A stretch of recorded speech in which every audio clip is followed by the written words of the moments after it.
Hi, this is Edward Troxel. In this tutorial, we're going to look at a conversation that had taken place on the forums where a person was using Control-Q and Control-Shift-Q to add tracks to the timeline in Vegas, and a video track is always added all the way to the top, and an audio track is always added all the way at the bottom. And the question was, why isn't it added above the current selected track instead? And so here's a script that will let us modify things, and you could actually assign these scripts to the Control-Q and Control-Shift-Q in order to have a different method of adding these tracks. And what this will do is, if there is a selected track, it will add the video or audio track above the currently selected track, and then if there is no selected track, it will go ahead and behave like the current operation does. It will add a video track at the top or an audio track at the bottom. It's going to take two separate scripts to do this, so let's first look at the video option. Here's our script for adding the video track. We have all the standard stuff down to my Vegas equals Vegas.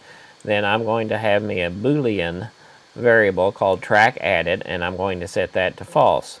Next, I'm going to go for each track, my track in my Vegas.project.tracks, and if the track is selected, then I want to add my video track above that track.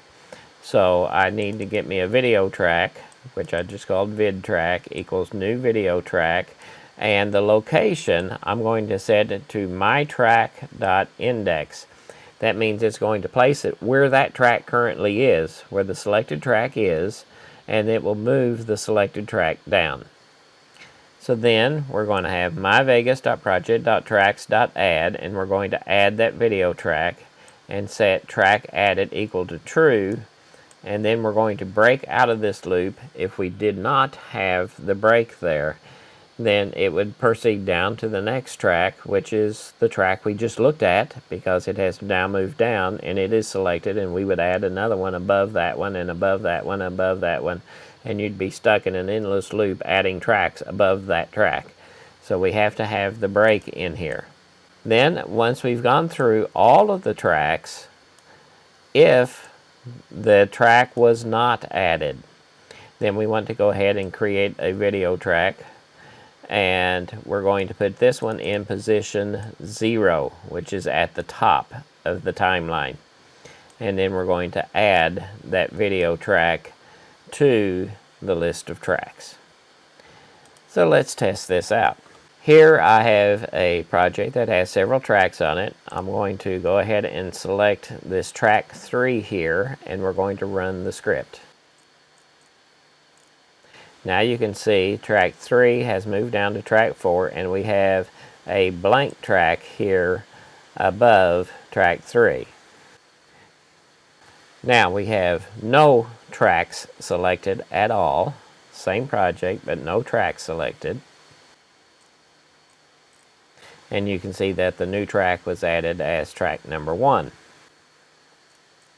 Now if we have no tracks on the timeline at all, and we use this script, you can see that it added it to the timeline. So now let's see what kind of modifications we need to make to this script in order for it to do audio tracks instead. So this is our video tracks. So now let's see what we need to do for audio tracks. First of all, we're going to use the same technique, so we only need to make a few slight modifications. So here, instead of adding a video track, we want to add an audio track. So let's change video track to audio track everywhere. And just because it makes sense, let's change the variable name to odd track instead of vid track.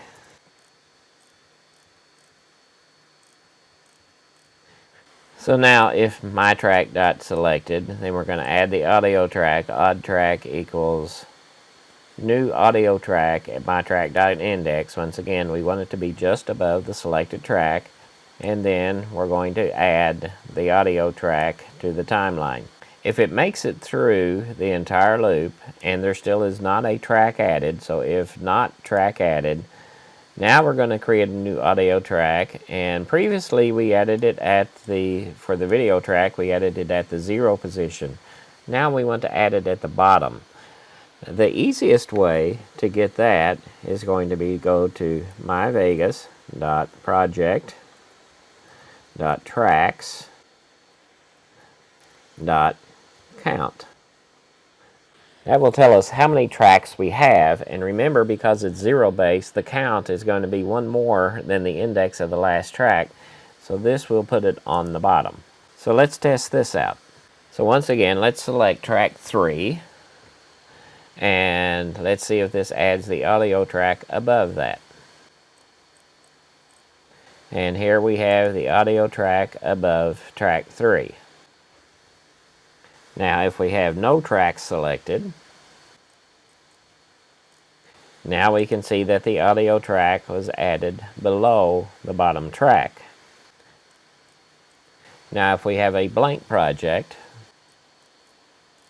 we can see the audio track was simply added to the timeline. So here's how you can add above the selected track or at the standard location if there is no selected track.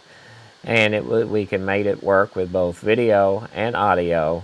And so you could change your assignments for Control Q and Control Shift Q to be these two scripts instead of the current setting that they're set to.